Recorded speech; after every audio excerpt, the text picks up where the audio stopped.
Commissaire général, dans votre propos liminaire, vous avez évoqué une croissance moins forte que souhaitée, des écarts de performance par rapport à nos différents partenaires, les écarts de coûts salariaux. Et je veux revenir sur une analyse parue très récemment de France Stratégie qui appelle à refonder l'Europe de la solidarité.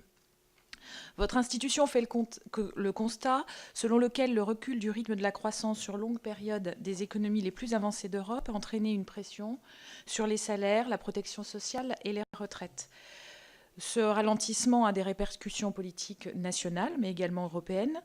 En effet, la concurrence fiscale et sociale au sein même de l'Europe suscite un ressentiment que nous ressentons fortement parfois sur nos territoires, de nature à remettre en cause le projet européen.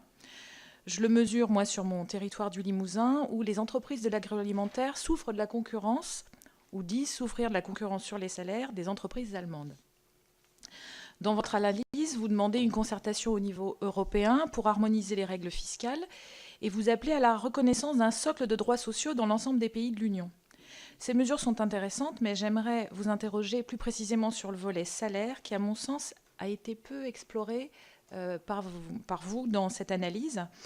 Cette question, elle est centrale parce qu'elle génère une Europe à deux vitesses, un fort ressentiment à l'Ouest où les salariés craignent les conséquences de la concurrence d'une main-d'œuvre à bas coût sur l'emploi, ressentiment à l'Est où le faible niveau de salaire ne permet pas le même niveau de vie. Parmi les pistes souvent évoquées revient le salaire minimum européen. Nous pouvons penser que cette idée, si elle paraît excellente a priori, pourrait dans son exécution rebuter les Français. En effet, ce salaire minimum risque d'être plus faible que le SMIC et se ferait donc au détriment des salariés français.